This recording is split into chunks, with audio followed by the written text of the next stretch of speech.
Olá, muito boa noite. Estação São Léo desta sexta-feira, hoje 25 de setembro de 2020. 25 de setembro de 2020 está no ar, não ao vivo, né? Gravado no meio da tarde desta sexta-feira, para ir ao ar em seguidinho às 18 horas, direto pelo nosso canal 14 da NET e através das nossas redes sociais. Você acompanha a nossa Vale TV, também através dos aplicativos para Android, iOS, através do nosso site valetvplay.com, dos nossos parceiros Cleanet, a sua Clean TV, DSI TV, CDN TV e horários alternativos aqui pelo 14 ou no nosso canal no YouTube.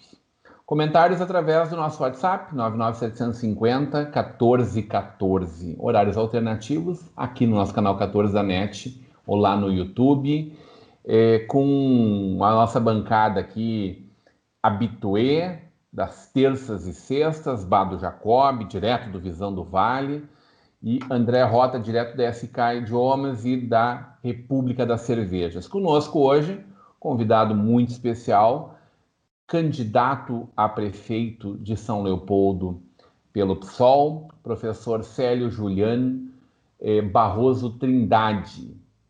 Disse a ele que é nome de desembargador da República, assim, sei lá, eu acho que procurador-geral da República. Nunca esperaria do professor Célio engavetador-geral da República, não. Não, jamais. Procurador, talvez, alguma coisa assim. É. André Rota, muito boa noite, André. Boa noite, Rodrigão. Boa noite, Bada. Boa noite, nossa audiência. Obrigado, Célio, por aceitar o nosso convite. Estamos aí, fechando essa primeira rodada de bate-papo com todos os candidatos. E o Célio me falou antes que ele já é candidato, porque ele já entregou toda a documentação, né?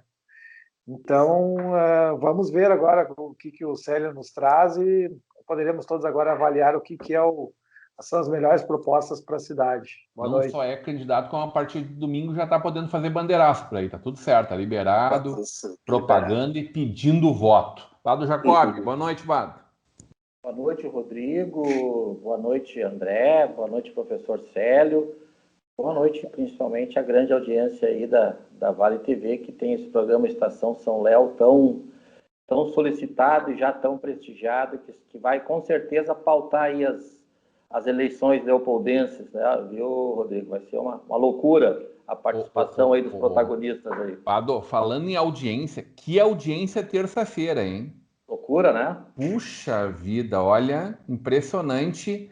Eu não sei se a culpa é tua e do André ou se é o Zambrano que fez toda a diferença aí, ou o debate estava bom mesmo. Eu acho que o conjunto da obra e o Leandro Zambrano agrega bastante, e a gente sabe que quando é assim, no estúdio ao vivo e a cores, né, Rodrigão? A coisa é um outro departamento, aquilo ali a gente sai flutuando, é uma loucura, mas é o que a gente tem para o momento e vamos nos adaptando e tomara que a gente consiga voltar ao normal possível.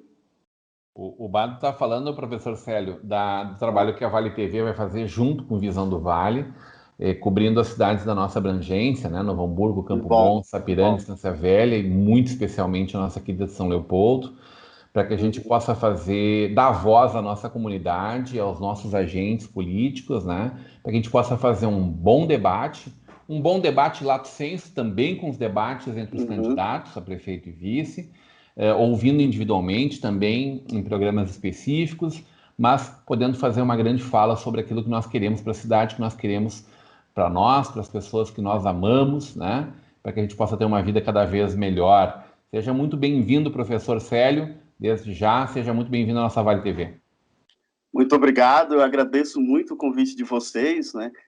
Primeiramente, eu queria saudar, né, todos e todas os ouvintes aqui, a audiência da TV Vale, e eu gosto de saudar, assim, os lutadores e lutadoras, né, da cidade aqui de São Leopoldo, nossa cidade, né, que é que constrói, quem faz a cidade, né? Saudar a juventude, né, as mulheres, a comunidade LGBT, essas comunidades que a gente tem contato aí na nossa luta diária.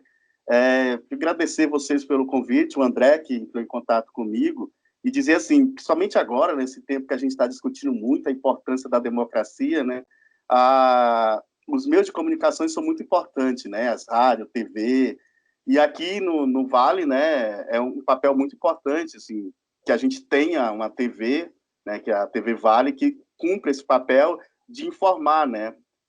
De mostrar assim, para ouvir a população, mostrar para a população o que está acontecendo e de abrir espaço, né, para o debate, né, para as várias ideias que se colocam na campanha, né? Lembrando que aqui, né, São Leopoldo, não sei, em Novo Hamburgo, não tem propaganda no rádio, na TV, né? Não tem. Atinge mais a população. Então, para conhecer as propostas, os candidatos, é muito importante esses espaços, né, de entrevista, de fala.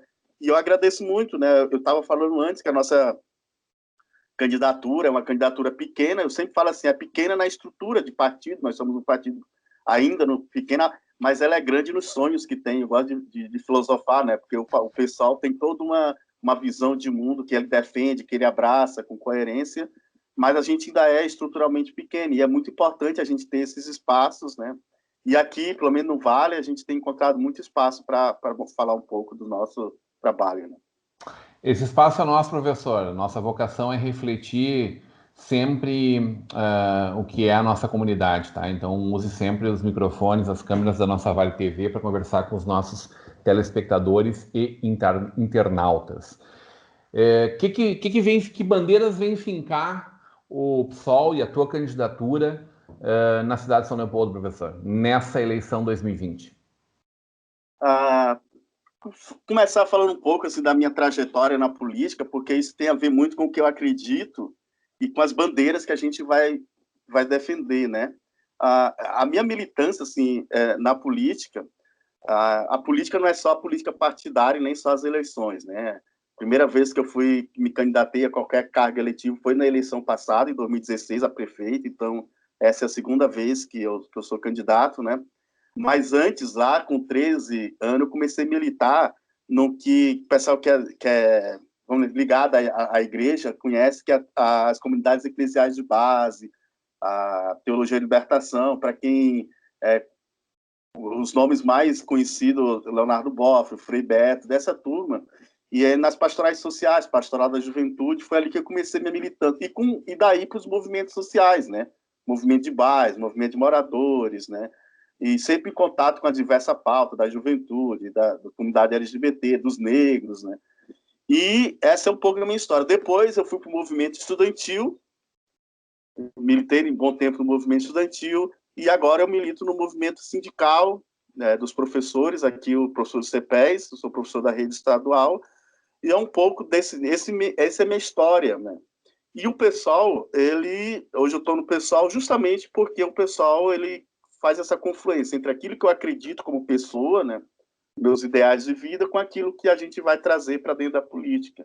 Então, o pessoal é um partido que tem 15 anos de existência, esse ano faz 15 anos, fundado assim, por figuras, conheci aqui no Sul, tem a figura da Luciana Genro, né, que foi uma das protagonistas assim, da criação do PSOL. É o partido da Marielle Franco, né, que a gente tem que lembrar sempre, uma lutadora pelos direitos humanos, que acabou assassinada pelo seu trabalho, né? Do Plínio de Arruda Sampaio, outra pessoa que eu gosto, apesar de não tanto conhecido do grande público, mas uma pessoa que é um exemplo assim, de luta. Então, o pessoal costuma dizer que ele construiu, nesses 15 anos, um capital político. Por quê? Porque ele é o partido que não abre mão de colocar alguns temas. E aí, por exemplo, no nosso programa político, a gente dividiu um pouco esses temas em eixos, essas bandeiras, né, em grandes eixos. Um dos eixos que a gente fala que é os direitos humanos, né? Direitos humanos, eu gosto de falar essa palavra porque ela é incrível como se construiu um preconceito. Os direitos humanos, ele começa a ser debatido no mundo ocidental desde o século XVI. Na época da escravidão, quando começou a escravidão indígena e dos negros na América, se começou a debater os direitos humanos, que é qual é o limite que um Estado tem de impor a uma pessoa individual as suas regras, as suas leis, né? Qual é o limite que o Estado tem de prender, qual é o limite do Estado diante do indivíduo, quais são os meus direitos que ninguém pode violar, né? E aí, depois, na Revolução Francesa, com a Declaração dos Direitos dos Homens e do Cidadão, e depois, em 1948, depois da Segunda Guerra, a Declaração Universal dos Direitos Humanos. Então, tem uma história, infelizmente, no Brasil, a gente tem muita gente que faz política atacando os direitos humanos, eu acho assim um absurdo, né? E aí os direitos humanos incluem os direitos à livre orientação sexual, né? Direito à questão LGBT, né? Ontem ganhou as redes sociais, estava comentando antes, né? Aquela declaração do ministro da Educação que disse que as pessoas LGBTs vêm de famílias que são desajustadas, né?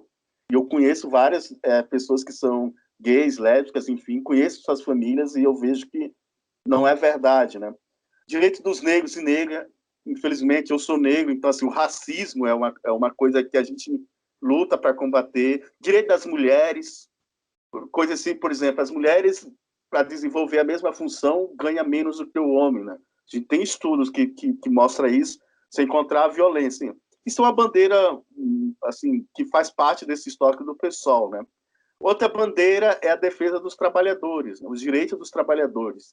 A gente tem um outro discurso hoje que ganha a política, que é melhor você conseguir qualquer emprego e abrir mão dos seus direitos, para ter pelo menos um emprego. Esse discurso é um discurso que lembra muito o início da civilização, da Revolução Industrial, né? De que a pessoa não tinha direito nenhum. Trabalhava 12 horas, trabalhava criança, trabalhava em situações difíceis. A luta por garantir direito, 13º, férias, descanso, é uma luta de que muitos morreram, muitos deram a vida ao longo do tempo, né?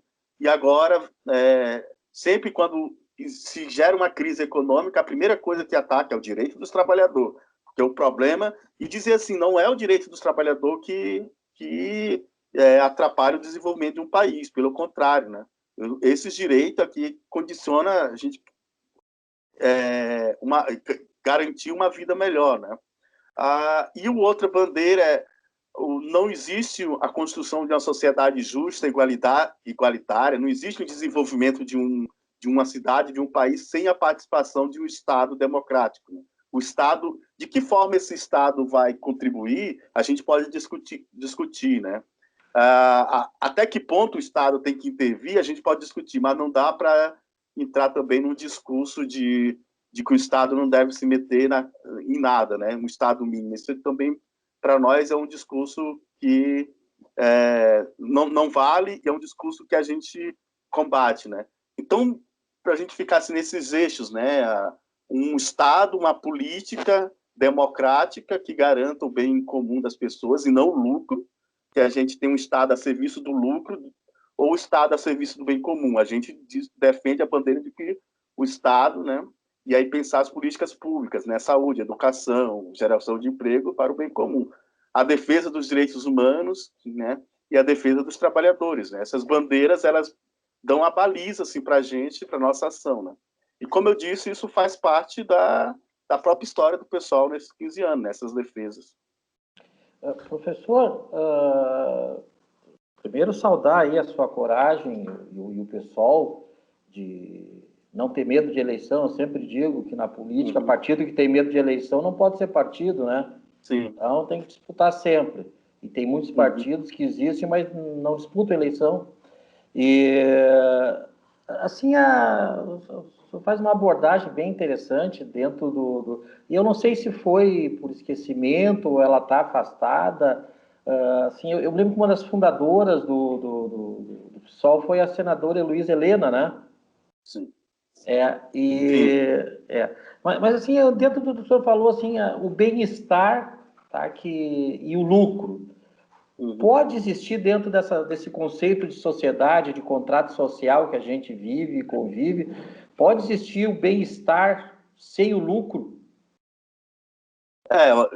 Eu diria que lucro e bem-estar, elas são duas coisas que, para mim, eles são contraditórios, né? Eles divergem. Há uma diferença, aí a gente tem que pensar bem o conceito de lucro, né? Na tradição da esquerda, na verdade, na tradição sociológica em geral, o Marx falou na questão da mais-valia, né? Então, é aquela parte do trabalho que é retirada, que na época do Marx, o dono da empresa ficava que é a parte do trabalho, que era uma parte da riqueza que era gerada pelo trabalho. Olha, quando tu fala em lucro, tu está falando nesse modelo, nessa parte que ela sai, vamos dizer assim, da dinâmica, a dinâmica que eu falo, você produz riqueza e o resultado daquela riqueza é reinvestido no próprio processo de produção, né? Através do salário, através da tecnologia, melhorando. Mas você tem um lucro, né, que sai, que não é reaplicado ali. Por exemplo, você tem uma empresa lá, você tem uma loja que vende tênis, né? E, claro, o dono da loja, ele gera emprego, né? Gera imposto. Só que quando ele vende o tênis, aquilo que ele ganha, vamos dizer, o resultado da sua venda, ele vai reinvestir de novo, vamos dizer assim, pagando salário, melhorando a sua loja, contratando mais, melhorando a eficiência do seu trabalho para o cliente. Só que tem uma parte desse dinheiro que ele vai receber que ele paga para o fornecedor, que no fim vai lá para a Nike, porque ele vende um tênis da Nike, que é uma marca estrangeira, que hoje em dia não tem mais um dono da Nike. Hoje em dia a Nike está lá na Bolsa de Valores, tem investidores que investem na Nike que nem sabe, né? Ele paga lá, sei lá, uma corretora, então megas investidores, e parte do dinheiro que está sendo gerado aqui na cidade vai lá para os megas investidores da Nike. É esse lucro que a gente está combatendo, né? Então, assim, do trabalho, da riqueza que a gente produz na cidade, um tanto vai para pagar grandes investidores, porque hoje a economia está toda conectada, então você vai numa lojinha na esquina, compra um tênis de uma marca internacional, esse tênis, parte desse lucro vai para pagar, né? Hoje você, por exemplo, isso acontece, eu penso muito na questão do agronegócio, né? Tem muita gente que investe em empresas de indústria de agronegócio, de alimento, que não sabe nem plantar um milho, mas ele tem muito dinheiro, ele vê que ali tem dinheiro, dá dinheiro, então ele investe. E aí o lucro do trabalho do agricultor que passa lá para o mercado, parte vai para essa pessoa que vai só lucrando. Então, esses megas investidores é o lucro que a gente fala que... Por quê? Porque quando dá uma crise, né, a gente vê no meio da crise que o Brasil sofreu, uma das piores crises, 2014, 2015 para cá, os bancos continuaram lucrando, a Bolsa de Valores continuou alta, sabe? E o povo tendo que cortar salário, desemprego, né? Então, a gente pensa assim, quando a gente fala em lucro, a gente não está falando daquela parte do lucro que a empresa, a média ou pequena empresa, vai reinvestir pagando salário, né? Melhorando sei lá, a tecnologia. A gente está falando desse lucro que vai para esses... Que é o famoso rentismo que o Bado gosta de falar bastante, né? Exatamente. É esse lucro que a gente combate. E esse lucro é interessante porque hoje, para tu produzir, tu paga imposto, para tu comercializar, tu paga imposto, tu paga um monte de coisa para contratar gente, mas o rentismo não tem imposto, sabe? Os investidores botam dinheiro no Brasil, eles mandam, quando eles dá uma crise aqui, eles transferem para outro lugar, depois eles voltam sem pagar nenhum imposto. Esse lucro líquido dos bancos, dos grandes investidores, também não tem imposto. O Brasil... agora citar aqui o Ciro Gomes, que gosta de dizer, né, o Brasil e outro país lá do leste europeu são os únicos países que não pagam, que não cobram imposto sobre dividendo, mas cobram imposto sobre produto industrializado, sobre circulação de mercadoria. É verdade, professor. A gente conversou em alguns momentos sobre isso recentemente, inclusive, com o Bado. A nossa dúvida é se o Bado, ele sempre diz que ele é um judeu que não sabe fazer dinheiro, tá? A nossa dúvida é se ele não sabe ou é aquele judeu que engana bem, viu, também. Essa é a dúvida. Fala, André. Ô, Sérgio, deixa eu fazer uma provocação para ti. Eu concordo em partes com o teu pensamento, tá? A parte não. Mas a provocação que eu te faço é o seguinte: tem uma parte que eu concordo e quero que tu faça uma analogia para ver como é que fica. Essa parte que tu fala, principalmente da remessa dos lucros para fora, não seria um nacionalismo da gente tentar valorizar mais as empresas nacionais e tentar fazer com que esse dinheiro fique no Brasil e não saia do Brasil, ou que pelo menos não saia do Brasil sem impostos? Seria esse o teu pensamento? Olha, falar em nacionalismo é difícil, porque assim, a gente teve vários problemas com ideias nacionalistas, né, na história do... E também, outro problema como seria... hoje não dá mais para você participar do processo econômico isolado do mundo, né? Nem a China, nem os países mais fechados fazem isso. A questão é como que a gente fortalece, né, o mercado interno, principalmente médios e pequenos produtores, como é que a gente, e ao mesmo tempo participa da economia. Aí você tem a questão da macropolítica econômica, né, de como que o governo como um todo, não só o governo, uma prefeitura, mas o governo do país, se coloca no mercado internacional, né. Daí eu tenho muita crítica, por exemplo, à atual gestão federal, o governo Bolsonaro, que se coloca assim numa relação, por exemplo, com os Estados Unidos muito de abaixar a cabeça. Nós tivemos agora, parece, o problema do etanol, né, americano, que vai para o Brasil sem pagar imposto. Então, assim, a gente tem que ter mais autonomia. Autonomia não quer dizer, assim, não converse com ninguém, não negocie, vamos...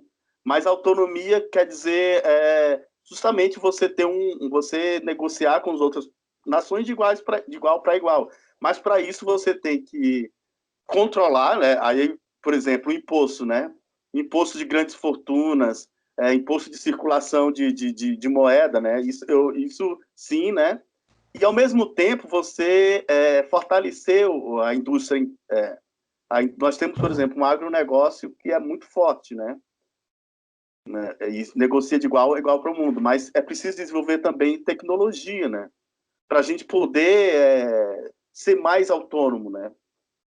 Então, assim, eu não digo um nacionalismo que vá, né, não querer negociar com ninguém, que vai impedir, sabe, de outros mercados explorar o mercado brasileiro, mas eu falo um nacionalismo autônomo, né, que fortaleça a nossa economia para que a gente possa negociar de igual para igual, né. A gente faz alguma confusão entre estados soberanos, né, soberania, sentimento pátrio versus o sentimento exacerbado em torno desse sentimento pátrio, né? São três coisas diferentes, né?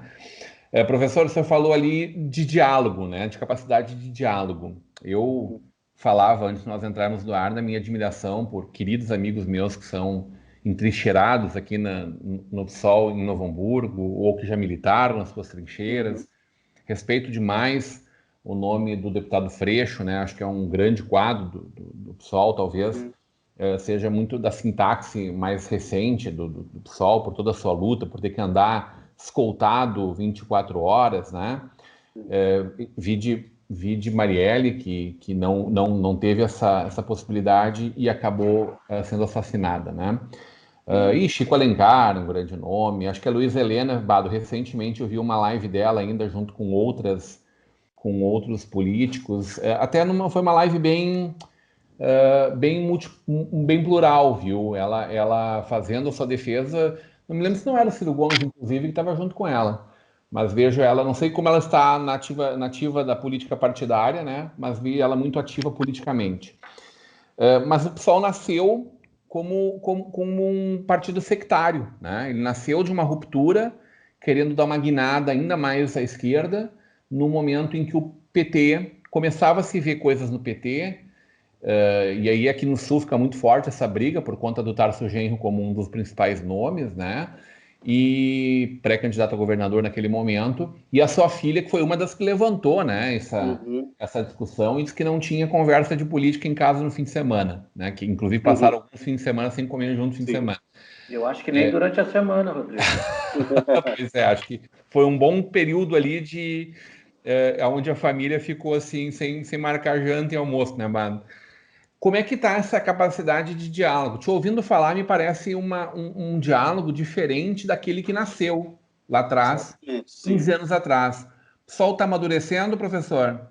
Sim, primeiro eu gostaria de dizer assim, eu acho que o pessoal não é sectário, né? Porque o sectarismo é uma ruptura que não tem motivo para ser, apenas eu não misturo contigo, eu estou separando, e pronto, eu não converso, né? Isso é um sectarismo. Mas eu diria assim que seria o pessoal, a ruptura com o PT e depois a política de não ter aliança, é uma questão do programa político, né? Se você rompe com um partido ou com um governo por causa da questão política, não adianta você romper e 1 mês, 2 meses depois estar aliado com ele, né? Fica uma coisa assim, olha, por que você saiu? Me permita seguir lhe provocando para aprofundarmos essa discussão, né? Me parece que essa discussão ela foi tão profunda, né? Que, inclusive, invejável, acho, não ceder a alguns encantos, algumas facilidades que a política proporciona, né? E vocês se mantiveram firme. Mas isso se confundiu, em grande parte, ou até se justificou, porque também havia uma dificuldade de conversar com outros segmentos sociais. Exatamente, sim. Né? Econômicos, por exemplo, e relevantes na nossa matriz, né? E aí, só continuando, eu concordo, né? E continuando, então, nesse início do pessoal, né? Claro, eu não falo em sectarismo, né? Como eu expliquei, mas eu falo, sim, que houve uma dificuldade maior, também por conta do que aconteceu, a maneira como que as lideranças, né? Eu falei na Luciana Genro no início, também a Luiz Helena, que a gente falou, o Babá e outros, da maneira como que se deu o processo de saída deles, né? Eles foram expulsos, né? Por discordar de uma política que o PT era contra, né? O PT foi a questão da reforma previdenciária, né? De alguns temas da questão previdenciária que o PT foi contra, e depois, quando teve no governo, o PT, né, fez. Depois a questão das alianças com partidos e lideranças políticas também, que o PT sempre fazia oposição, né? Aí a gente não vai entrar na discussão se era necessário ou não essas alianças, mas, claro, aí foi uma discordância das lideranças que rompeu. Nesse início, lógico, você sai do PT, funda o PSOL, lógico que ainda tem muita questão do remorso pessoal, das disputas, das intrigas, mas também tinha muita questão política. Eu acho que em 2010 isso começa a virar, né? Em 2010 a gente lançou para presidente o Plínio de Arruda Sampaio. Eu diria que ali o pessoal, mais do que bater no PT, mais dizer que é um antipetismo de esquerda, começou a se construir, né? A colocar assim, o que nós defendemos, quais são as ideias que nós julgamos que o PT abriu mão, que nós queremos defender, né? Mas o grande momento para mim, pelo menos na minha avaliação, foi 2016, durante o processo de impeachment da Dilma. Porque a gente sempre fez uma oposição de esquerda ao PT. No fundo, a gente disputa a mesma base eleitoral que o PT, né? Na esquerda, os movimentos sociais, os sindicais. Então, ali era o momento que a gente deveria apoiar a queda da Dilma, a derrocada do PT e tal. Mas, assim, numa questão de análise política mais profunda, a gente entendeu que não era esse o caminho, né? Vamos dizer assim, se aproveitar da desgraça do outro para se aproveitar. Mas a gente deveria fazer uma análise política, entender o momento e tomar uma decisão que a gente achasse correta. E ali o pessoal se colocou contra o impeachment da Dilma, inclusive fez belas defesas contra o impeachment no plenário, no dia da votação, né? E ali, a partir dali, você tem um processo de que, assim, a gente tenta ocupar agora o nosso espaço, a gente tenta defender estratégias e pensamento político, talvez que o PT não defende mais, ou não é mais prioridade para o PT, mas agora a gente passou por esse momento, assim, vamos dizer assim, de uma divergência mais forte. Agora a gente tem que amadurecer. Eu acredito que é um processo, né? A gente tentou esse ano, eu acho que a esquerda no Brasil, ela está colocada assim num momento não vou dizer numa sinuca de bico, mas vou dizer assim, um momento que a história está questionando, né? Eu vejo muitos lutadores, pessoal dos movimentos, pedindo uma unidade da esquerda, né? A gente escutou muito isso. Mas, claro, isso tem que ser um processo de amadurecimento político, né? Da história mesmo. O que a história vai pedir para a gente? Nós estamos, né? E aí eu acho que hoje mudou bastante, assim. Professor, essa questão das esquerdas no Brasil... Bago, oi? Podemos falar na volta do intervalo? Claro, eu sou Guarda hierárquico. essa e a palavra é tua. A gente vai para um breve intervalo e volta já já. Tá bom.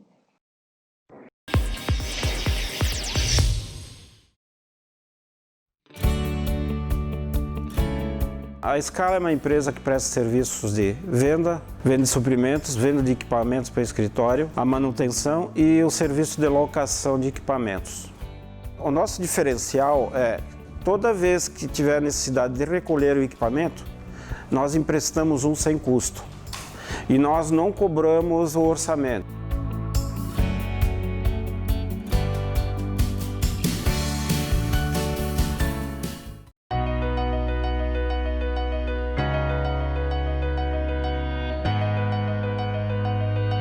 Falando um pouco dos 30 anos da Forrotec, uma empresa que se estabeleceu no mercado setor calçadista de componentes em Novo Hamburgo e vem nesse tempo todo desenvolvendo produtos de alta performance, de qualidade para o setor calçadista, moveleiro e artefatos.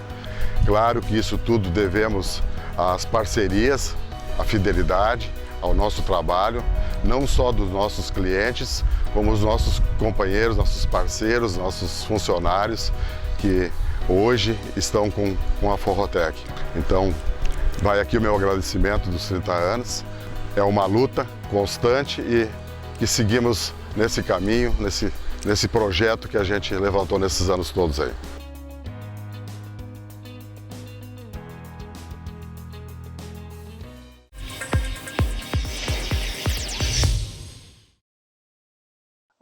Estamos de volta com a nossa Estação São Léo dessa sexta-feira, conversando sobre o colete que o professor está usando aqui. O Bado está dando umas dicas de moda aqui, o professor Célio. O professor que estava nos contando, seus familiares vieram do Maranhão para Brasília. Chamei ele de candango, Bado Jacob. Ah, não, candango eram os trabalhadores do Nordeste. Não, chamei ele de calango, esquecendo que candango né? Os nordestinos que iam trabalhar em Brasília, na construção de Brasília, os candango, né? Quem construiu aquela capital, né? Que é a grande maioria, aliás, dos moradores de Brasília, realmente, né? Ali surgiu o grande cartel das empreiteiras. Ali foi a gênese dos grandes cartéis das empreiteiras. Ali. Sim, né? Imagine. Tá contigo a palavra, Bado Jacob. Não, até assim, a gente estava um pouquinho antes do intervalo. Professor, essa questão assim das esquerdas no Brasil, porque existia aquela coisa folclórica que nas décadas passadas a esquerda só se unia nos porões da perseguição política, do DOPS lá, só lá que a esquerda conseguia frequentar o mesmo ambiente, se unir como um todo. E ao contrário da direita no Brasil, que é extremamente bem organizada, pragmática, tanto que ela governou junto com o Lula e saiu junto com o PT, e saiu como se não tivesse acontecido nada, e a maior roubalheira que teve foram dos partidos MDB, PP, junto com o PT também, que a gente não pode isentar ele, mas eles saíram isentos como se não tivesse acontecido nada, e a unidade de esquerda não conseguiu se manter. O que se faz assim? Como o PSOL pensa em tentar, porque tudo bem, o partido não pode perder a identidade, tem a sua estrutura, seus dogmas principais, mas a esquerda como um todo, o que faz para enfrentar essa direita tão bem organizada, tão bem estruturada, que precisa, digamos assim, dentro dessa disputa, desse dualismo entre esquerda e direita, tendo o centro como ponto de equilíbrio, mas a direita está muito mais sólida, consolidada, e a esquerda relativamente fragilizada nesse momento. Como é que se vê esse panorama todo? Sim. A primeira coisa, assim, a divergência, a separação da esquerda é uma questão histórica, né? Veio desde o início do século passado, ainda com Marx, as internacionais comunistas eram justamente tentativa de unificar, né, diversas visões de esquerda que se tinha. Depois nós tivemos essa briga, que é bem histórica, entre o stalinismo, né, e depois o trotskismo.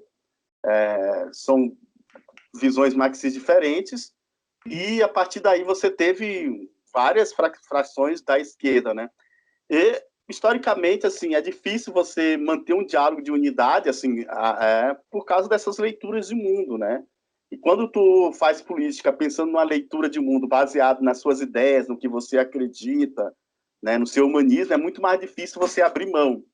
Quando você faz uma leitura de mundo baseado no que tu vai ganhar, tu tá perguntando assim, olha, o que eu vou ganhar se você me oferecer algo que eu interesse, eu faço aliança com qualquer um. Eu acho que a direita, como você falou, é muito mais pragmática, né? Que não é, dependendo do que você quer como ação, não é totalmente ruim você dizer, é pragmático, que a gente também tem preconceito quanto a essa palavra, mas e a esquerda, ela tem essa dificuldade, né? Mas eu acho assim, para resolver esse problema, a gente precisa de uma coisa que a gente já falou aqui, que é diálogo, né? A esquerda precisa o quê? Dialogar mais entre si e com a sociedade. A esquerda perdeu a capacidade de dialogar com a sociedade, né? Então, por exemplo, até, vamos dizer assim, ali 2013, que teve aquelas grandes manifestações, as ruas era espaço hegemônico da esquerda. Ir para as ruas, mostrar, sabe, fazer caminhada, passeata, eram coisa da esquerda, né? Então, eu me lembro quando eu era adolescente, 5 pessoas juntas, falando alto, já dizia, o pessoal da CUT, né? A gente dizia de criança, né? O pessoal do MST, né? Porque isso era uma questão da esquerda, né? Os movimentos sociais, né? Eu falei da minha trajetória, eu falei das SEBs, das comunidades eclesiais de base. Quem ia lá no interiorzinho da formação para os trabalhadores rurais ou para os operários nas favelas era o pessoal das pastorais sociais, né? Ou o pessoal dos partidos de esquerda, né? E a gente perdeu isso, né? Porque o mundo foi mudando, aí você tem as tecnologias de comunicação, a televisão, hoje você tem a internet, que, embora chega ainda pouco, mas chega nessas casas. As igrejas evangélicas ocuparam as igrejas muito evangélicas, né, bom você ter lembrado, é um espaço assim, que difunde muito outras ideias. Então, a gente perdeu, né? As igrejas evangélicas, elas dialogam mais com a classe mais baixa do que a esquerda, hoje, né? Por quê? Aí tem várias coisas, mas, por exemplo, uma das coisas durante o governo Lula, a gente deixou, isso é uma crítica que o pessoal faz ao PT e ao governo Lula, mas pode ser uma crítica também a toda a esquerda, inclusive a nós mesmos do pessoal, de que a gente deixou muito de acreditar na organização social, na organização civil das pessoas, e começamos a acreditar mais em mandato político, né? Por isso que é uma das coisas que a gente sempre fala na campanha nossa, é que a gente está nas eleições, não só na política, não só para disputar a eleição, mas para disputar um modelo de sociedade. Então, não adianta você ganhar uma eleição se você não ganha um modelo de sociedade, porque aí você depois vai ter dificuldade para implementar aquilo que você acredita. Você não implementa aquilo que você acredita, há uma cobrança da esquerda, ou uma cobrança do povo em geral, né? E eu acho que a gente perdeu essa capacidade de chegar até esses lugares, de dialogar, né? Por exemplo, eu falei antes, né? Essa questão de direitos humanos, né? Que não é só uma questão só da esquerda, né? É uma questão humana, né? Inclusive, eu sempre falo assim, olha, os direitos humanos é uma pauta mais dos liberais do que da esquerda, né? Quer dizer, no sentido de que os direitos humanos não era uma pauta no início, né, do movimento de esquerda, era uma pauta do movimento da Revolução A esquerda se apropriou de uma maneira muito inteligente dessas pautas, né? Porque aqui no Brasil, à medida que a esquerda foi absorvendo e entendendo a importância disso, a direita brasileira, não digo a direita brasileira porque nos outros países não é assim, né? Mas a direita brasileira foi abandonando, porque ela preferiu fazer um discurso, né, mais reacionário. Mas é uma pauta assim, que o povo é contra os direitos humanos, porque eles não sabem o que é. A gente não consegue dialogar e dizer o que é direitos humanos, o que está por trás, né? A questão de temas, né, do direito dos trabalhadores, né? Então, há discurso do tipo, você prefere ter um emprego sem direito nenhum ou você quer ter os seus direitos, né? E as pessoas preferem assim, eu abro mão dos direitos porque o emprego, e ela não entende, né, o que está por trás disso. E, claro, isso necessita. Deixa eu fazer um gancho exatamente, uma coisa, um pensamento meu que eu vou trocar esse pensamento contigo, tá? Uhum. Eu noto pela história mundial e acompanhei bastante por visitar várias vezes a China em vários momentos diferentes, que exatamente esse teu discurso é o que acaba valendo na sociedade, né? Quanto mais pobre a sociedade, mais a própria sociedade abre mão dos seus direitos em prol de um emprego. E quanto mais as pessoas têm um emprego digno, e quanto mais esse emprego começa a rentabilizar, mais as pessoas começam a entender os seus direitos e buscar uma coisa diferente. Isso não é um contrassenso, porque, na verdade, não digo o teu partido, né, mas parece hoje, para quem é mais de direita como eu, que quanto mais a gente ajuda o pobre, a pessoa mais necessitada, com um programa assistencial, mais ela vai ficar nessa condição de pobreza e de menos buscar o seu direito, que é justamente Sim. o que vocês da esquerda querem, que as pessoas tenham mais direitos e que busquem, principalmente. Porque não adianta a gente dizer que a pessoa tem direito se a pessoa não tem condição, né? A pessoa tem que optar por um emprego para ganhar R$200 ou passar fome. Então, isso não é um contrassenso que a gente acaba, ou que os governos do PT, vamos dizer assim, fizeram ao longo do tempo? Sim, não, porque assim, essa questão dos direitos, a gente está falando dos direitos, por exemplo, eu falo dos direitos trabalhistas, né? Que é, por exemplo, você valorizar o trabalho e não o produto, né? Então, assim, quando você valoriza o trabalho, você entende, não, quem produz é o trabalhador. Então, esse trabalhador tem que ter certo direito, né? Por exemplo, um salário mínimo, né? Que não fica à mercê do jogo de interesses ali, porque o trabalhador, né, ao contrário do que as pessoas dizem, ele é sempre a parte mais frágil, porque ele precisa comer, ele quer dar uma vida digna, então ele está à mercê do que oferece. Então a gente tem que garantir esse direito. Uma outra coisa são direitos básicos, né? Direitos básicos, assim, fundamentais. Por exemplo, a gente não pode mais em 2020 aceitar que tenha gente passando fome, né, no mundo de hoje.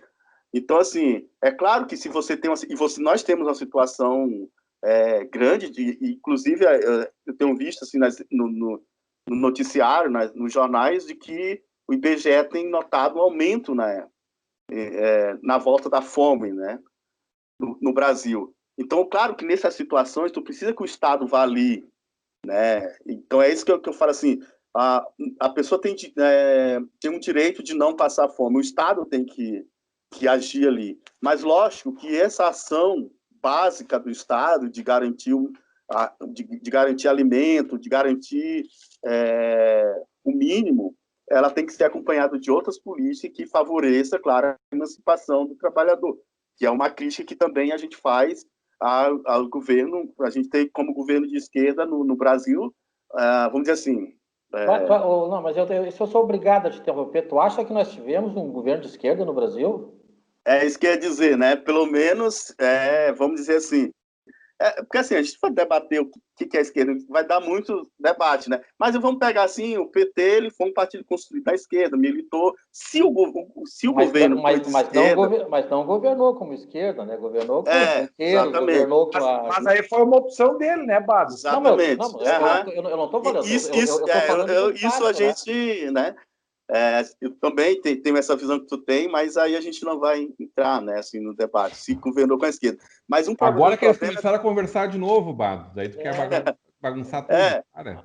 Mas para dizer assim, qual é a crítica? É que o PT, ele centrou muito em garantir para a população o acesso a bens, vamos dizer assim, bens de consumo muito passageiro, né? Claro que são bens fundamentais. A alimentação é um bem importante. Então, assim, o programa por exemplo, o Bolsa Família, que garantia a alimentação, né, é um programa que, inclusive, internacionalmente conhecido.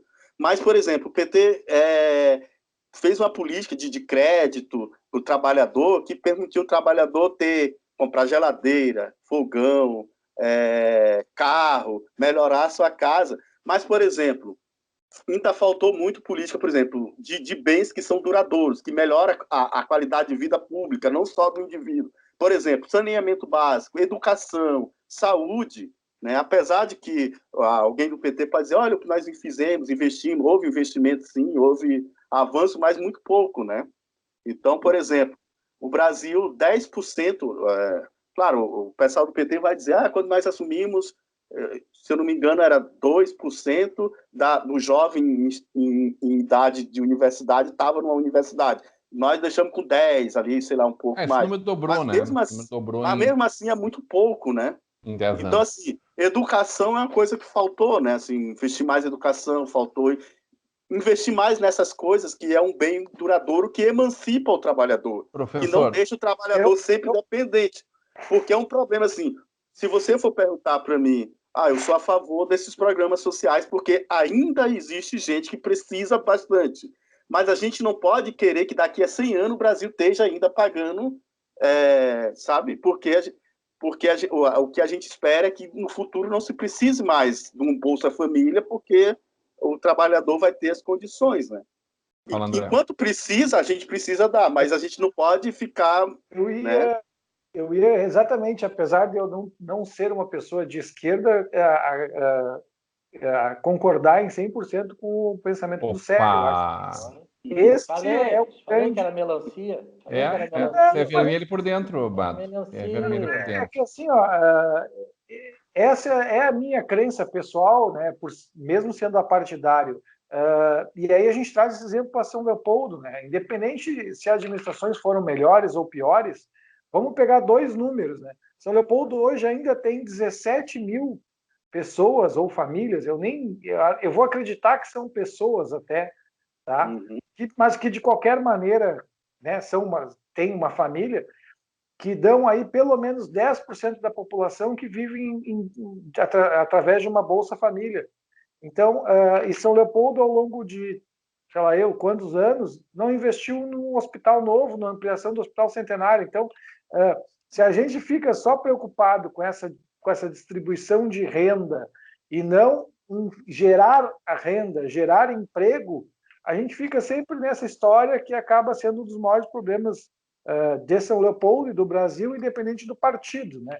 Ninguém realmente resolve reformas estruturais para que se possa gerar mais emprego. E se gerando mais emprego... Mas o coronelismo interessa para muita gente, né, André? Sim. Coronelismo é essa velha prática. E é uma coisa que se repete, né? É isso aí. Você vê agora, né? A direita... que hoje também é complicado falar a direita, porque hoje você tem um espectro que eu conheço muita gente que se diz de direita, liberal, mas que não concorda, por exemplo, com o governo Bolsonaro, né, por causa de várias coisas. Mas, por exemplo, a direita criticou tanto o Bolsa Família, que era eleitoreiro, não sei o quê, e o Bolsonaro assume dizendo uma política liberal, o Guedes é o liberal e tal, e o que eles queriam fazer? Criar um outro programa, que é o Renda Brasil, que ia substituir o Bolsa Família, mas que ia aumentar, né, a cobertura, vamos dizer assim. E é um programa igual, assim, não tem uma previsão de um processo. Por quê? Porque eles cortam dinheiro da educação, que emancipa o trabalhador, e, ao mesmo tempo, eles aumentam o dinheiro, né, segundo eles, da assistência. Quer dizer, uma política que vai manter a pessoa ali, né? Então, assim... A ideia é exatamente essa, né, professor? Tirar dinheiro do Fundeb, da educação básica, para programas de renda mínima, né? Nos últimos anos, os maiores gastos em educação, né? O Ministério da Educação teve um corte gigantesco. Mas que não foi aprovada, né? Não foi aprovada. Né? Sim. E na proposta original, que também não foi aprovada do governo, a educação ia ter uma verba menor do que o Exército, né? As Forças Armadas. Não, e ao mesmo tempo... Não fala desses homens. Mas ao mesmo tempo... Exército não vive sem o Exército.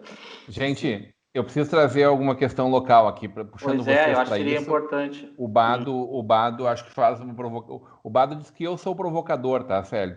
Mas ele fica te provocando aí, jogando as esquerdas umas contra as outras, tá? Não, eu já quero te perguntar de forma diferente. A gente está aí há exatos 50 dias do nosso pleito, né? Das nossas eleições.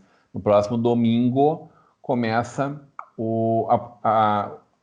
a propaganda, né, oficial. Vocês vão poder sair às ruas e pedir votos, né?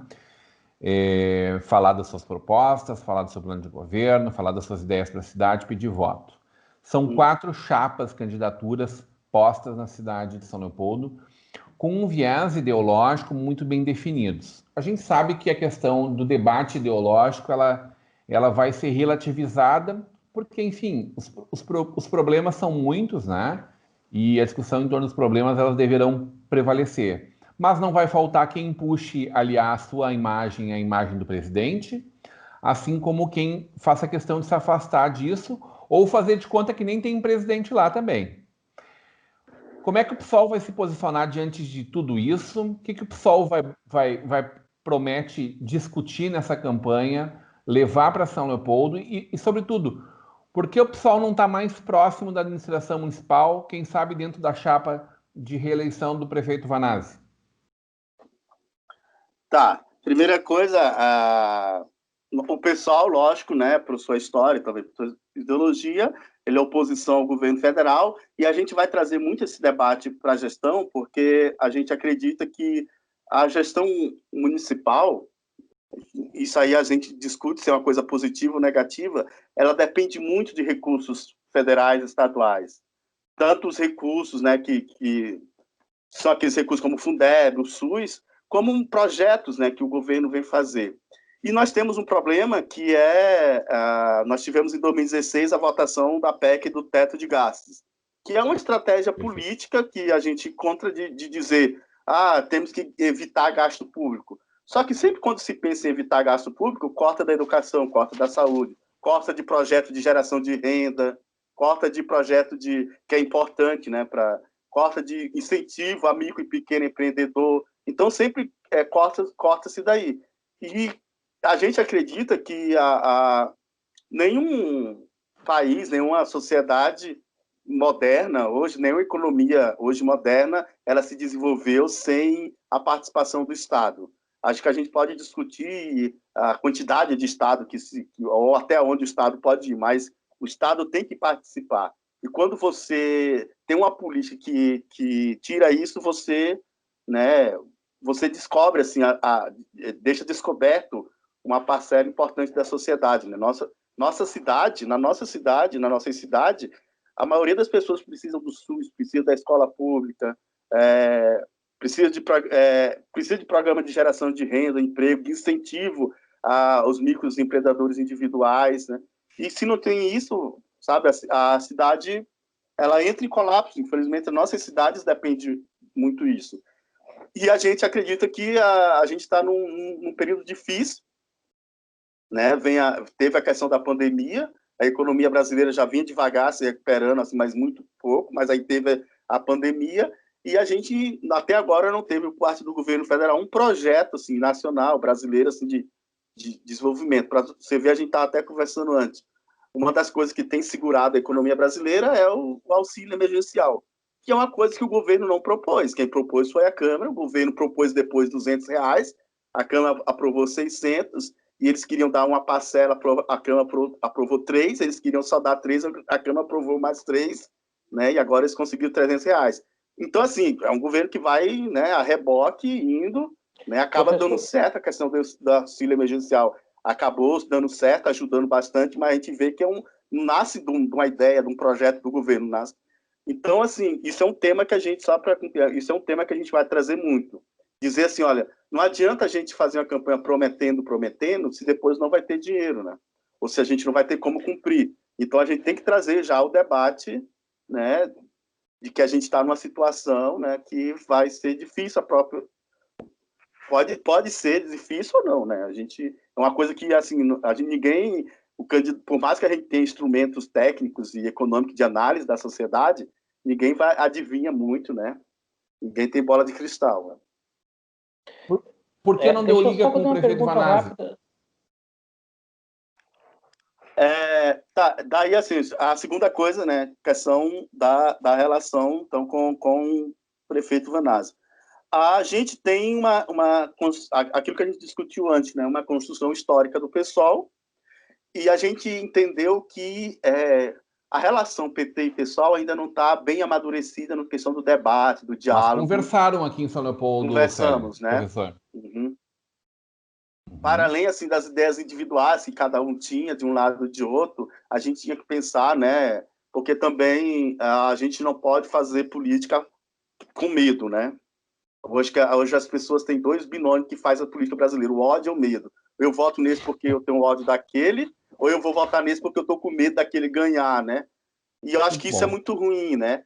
A nossa aliança, eu, por exemplo, penso assim, a coisa mais forte que tinha de a gente se aliar ao governo seria o medo, sei lá, da direita ganhar. Mas se a gente faz política só pensando no medo, não tá. Então, para a gente fazer uma política também, sem ser essa política de troca de cargos, né? Não estou dizendo que o PT fez essa proposta, mas também não é por aí. Então, como é que a gente faz sair unido? A partir de um diálogo, tem que ser um diálogo mais longo para a gente, cada um, colocar suas ideias, suas estratégias, e amadurecer no diálogo, né? E aí sim, essa acho que foi a primeira questão, talvez a principal E depois, assim, claro, a gente não limitou muitas críticas, né, à gestão do Vanazzi, mesmo porque a gestão pública, seja da direita ou da esquerda, está muito presa ao modelo de política, ao modelo econômico. Se você não enfrenta questões mais profundas de gestão econômica, você não consegue governar de acordo com o que tu pensa, tu tem que resolver, né? Finalizando, Bado. Não, eu só, assim, 30 segundos, professor, só sentando. Uhum. Exatamente, se as urnas concordarem com a sua proposta, com as suas ideias, e o senhor sentando ali naquela tão cobiçada cadeira do 7º andar do Paço Municipal, qual seria a sua primeira providência a ser tomada naquele, como mandatário número 1 do Executivo Leopoldense? Olha, acho que uma das coisas que eu tenho falado muito é de que a gestão pública hoje, mesmo para melhorar a qualidade da gestão e também para evitar um grande mal que as pessoas cobram muito, que é a questão da ética, é você aumentar a democracia, né? Aumentar a democracia, para mim, é como que a gente traz mais a comunidade para participar da gestão. E eu acho que eu olharia para a questão dos conselhos municipais, né? Eu acho que eu pensaria assim, como que a gente cria processos em que a sociedade participe mais do governo, né? E eu acho que uma coisa é você ouvir, né? A gente tem ideias, tem projetos, mas quando tu senta lá, aí é que tu vai pegar na mão toda a gestão pública, e a melhor coisa é você ouvir, porque você vai estar governando para a cidade, né? E você tem que ouvir muito essa cidade. Então, criar esse mecanismo de diálogo com a sociedade, né? Eu acho que seria a primeira coisa, né?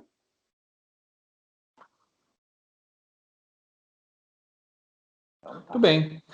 André Rota, chegando no final do programa de hoje. Teu ponto final, André. Só agradecer. Parabéns, Célio. Uma pessoa tão bem preparada assim, para a gente poder fazer um debate em alto nível. E obrigado a todos, obrigado pela audiência e boa sorte na campanha, Célio. E vou fazer um parêntese no ar, tá? Eu brinquei fora do ar ali, o Célio, hoje eu estava fazendo relembrando fotos da inauguração da República e o Célio estava presente. Então, te agradeço ao vivo, Célio. Obrigado por ter prestigiado a República da Cerveja em sua inauguração. Viu, Bado? Tem uma foto de 2014. Melancia, Bado. Melancia. Tá tudo. É assim, ó. Aqui, ó. O André tá me surpreendendo, viu, Bado Jacob? Uma foto de 2014, da Jogo do Brasil na Copa de 2014 ali, estava lá, né? Professor, eu acho que o André ele tem essa casca dura, assim, de liberal, né? Mas eu acho que por dentro tem um coração muito humano, viu? Acho que isso é o principal, né? Nos aproxima os quatro aqui, essa humanidade. Bado Jacob, teu ponto final. Meu ponto final também, eu faço eco às palavras do André. Que belo papo, a gente não deixa no formato de entrevista, é um papo bastante nada engessado, né? E parabéns, viu? Eu sempre digo, independente de ideologias ou de visão de política e visão social, a gente sempre tem que elogiar e saudar as pessoas esclarecidas e civilizadas. E o professor Célio demonstrou que é muito disso aí, bastante esclarecido e principalmente uma pessoa extremamente civilizada e com uma visão muito ampla da nossa sociedade. Parabéns e obrigado pela oportunidade, professor Célio. Obrigado, eu que agradeço vocês Professor Célio Juliano Barroso Trindade, nosso desembargador aqui, Procurador-Geral da República, obrigado pela tua presença, sucesso na tua caminhada e trajetória, que tu possas levar tuas ideias a todos os cantos de São Léo e promover uma discussão importante na nossa cidade. Teu ponto final, professor. Muito obrigado, assim, eu agradeço vocês pelo convite, né? Mais uma vez agradeço ao André por ter entrado em contato. Também gostei muito da conversa, assim, legal a gente colocar nossas ideias, né?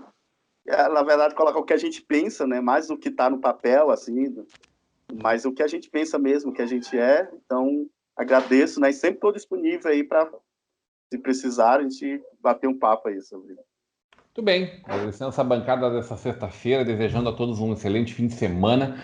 Voltamos com nossa Estação São Léo na próxima terça-feira, ao vivo, às 18 horas, aqui direto dos estúdios da nossa Vale TV. Até lá. Até lá. Obrigado. Tchau.